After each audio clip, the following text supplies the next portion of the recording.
Bonjour à tous and welcome to Learn French with Vincent, and this is Unité 17, leçon R. And in this lesson we'll see together le passé antérieur. Okay, so we can start right now. And normally when I introduce tenses in videos, I divide the video in two parts. The first part will cover l'utilisation, so when do we use le passé antérieur, and the second part will cover la formation, how do we construct, how do we make this passé antérieur. Okay, so let's see first now l'utilisation. And well, the important thing when we talk about le passé antérieur is that we will use that pour exprimer des faits qui se sont passés avant d'autres faits passés. And then they should be exprimé au passé simple. So clearly, what does it mean? It means that this passé antérieur form is the past in the past.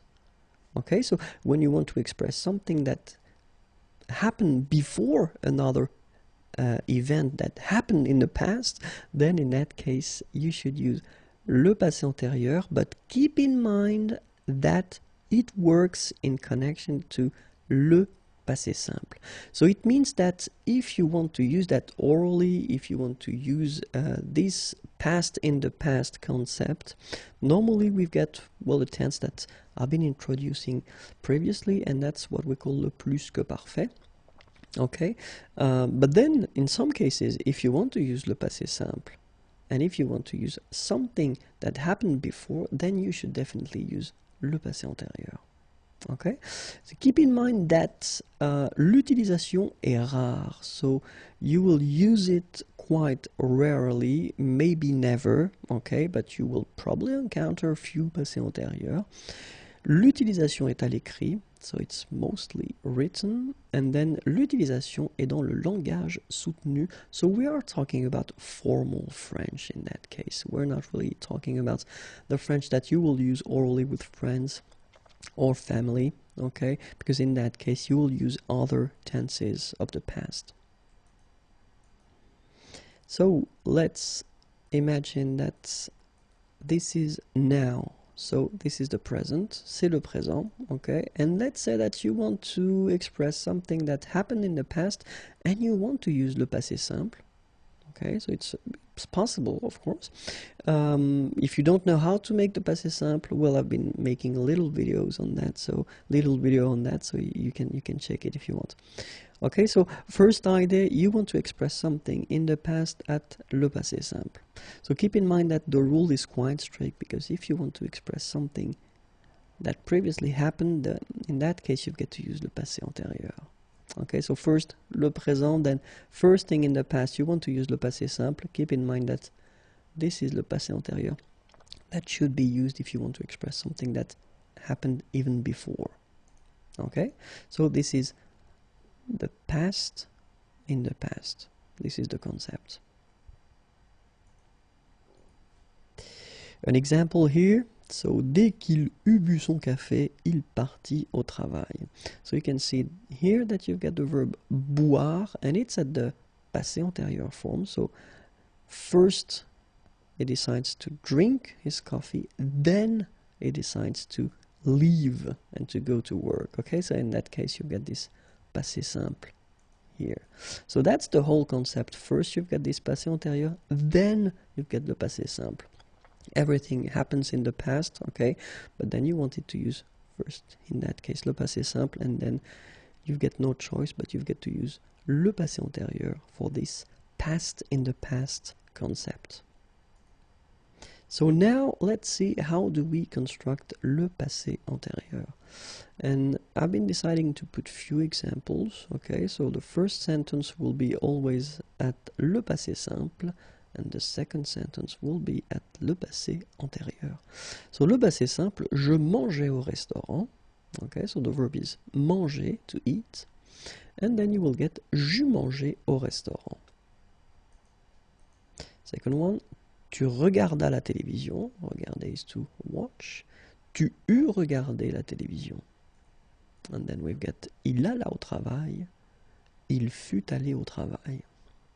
And if you take the time to look at these forms, you can spot and you can see that we've got two parts. So it means that it is a compound tense, okay? And then, as usual in French, when we're talking about compound tenses, then the second part here is always the same. It's le participe passé, so this past participle.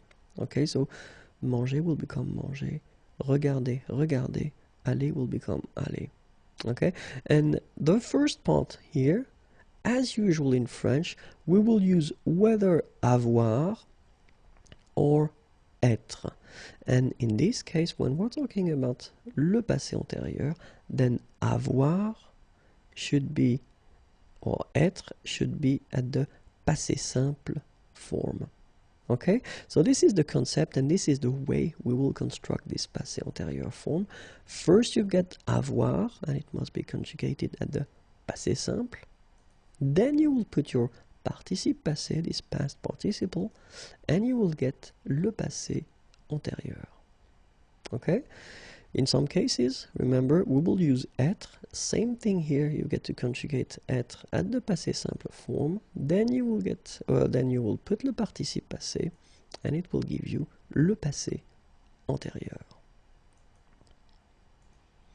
Let's see now the verbs that will require the use of être. And we're talking about aller, to go, arriver, to arrive, descendre, to go down, devenir, to become, entrer, to enter, to come in, monter, to go up, mourir, to die, naître, to be born, partir, to leave, rester, to stay, retourner, to return, to come back, sortir, to go out, tomber, to fall, and then venir, to come.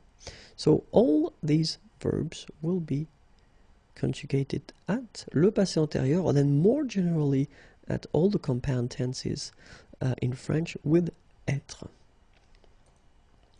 And then we've got the verbs like se regarder, s'appeler, se présenter.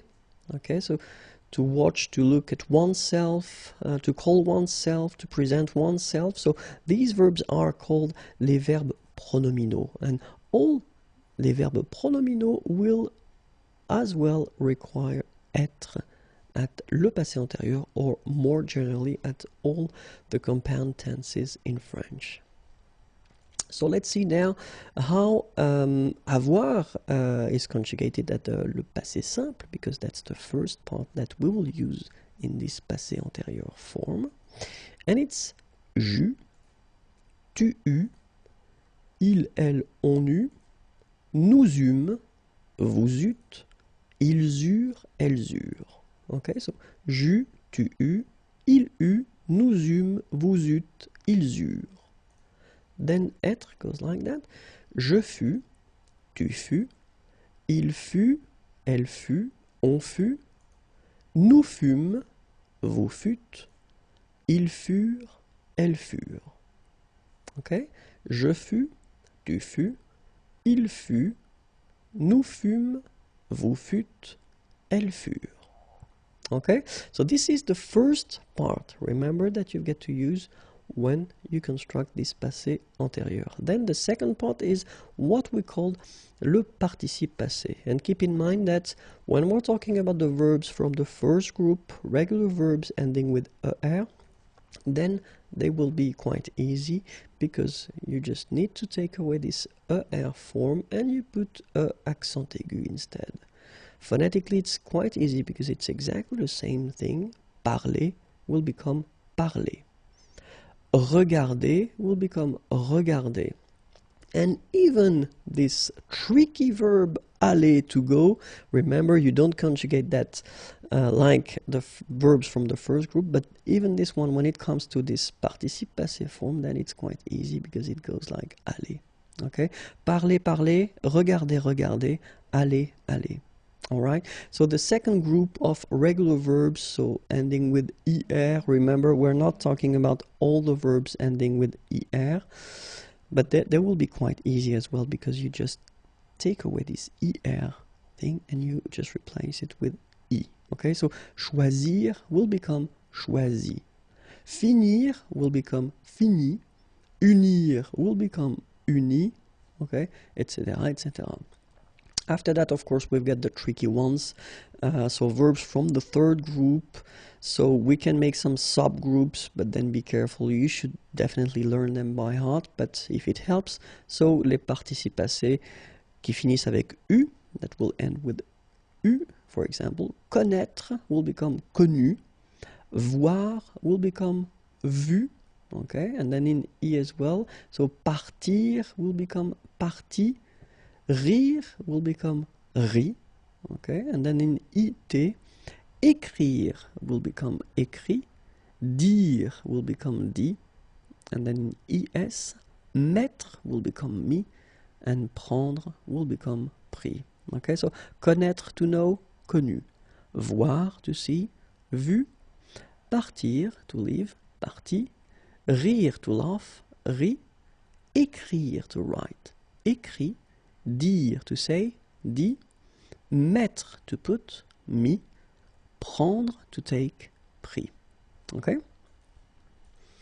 A few examples now, or I will conjugate the verb parler at the passé antérieur form, and you will get j'eus parlé, tu eus parlé, il eut parlé, elle eut parlé, on eut parlé, nous eûmes parlé, vous eûtes parlé, ils eurent parlé, elles eurent parlé. Okay, so you can see that we've got our participe passé that will end with e. Okay, for a good reason, because remember that when we use être, then something will happen like for all the compound tenses in French. When we put être, then it means that at the end of your participe passé here, you will have to put whether the feminine or the plural form if needed. Of course, in that case you get elle, so it's the feminine singular, so you should add this e at the end for the feminine singular. And then in that case you get the plural, masculine plural, then you should put s for the masculine plural. And here you've got the feminine plural, and you should add this e and s for the feminine plural. Okay, keep in mind that well, it's actually quite easy because phonetically they are the same. All right, but then you should add this final e for the feminine, final s for the plural, and final es for the feminine plural. And it goes like that: il fut allé, elle fut allée, ils furent allés, elles furent allées. Okay, so let's see now all the forms. Je fus allé, tu fus allé, il fut allé, elle fut allée, nous fûmes allés, vous fûtes allés, ils furent allés, elles furent allées. So I will make now the liaison because I know that some of you want me to make the liaison all the time. Je fus allé, tu fus allé, il fut allé, elle fut allée, nous fûmes allés, vous fûtes allés, ils furent allés, elles furent allées. Okay, so remember that you put when needed for the feminine form, you put s when needed for the plural form, and then es for the feminine plural form. Okay, so keep in mind that le passé antérieur, one more time, you get avoir conjugated at the passé simple, then you will have your participe passé form, and you will get this passé antérieur form. In some cases, as we saw, we'll use être, same thing at the passé simple, then your participe passé, and it will give you le passé antérieur. Et voilà, have a great day, au revoir et à bientôt.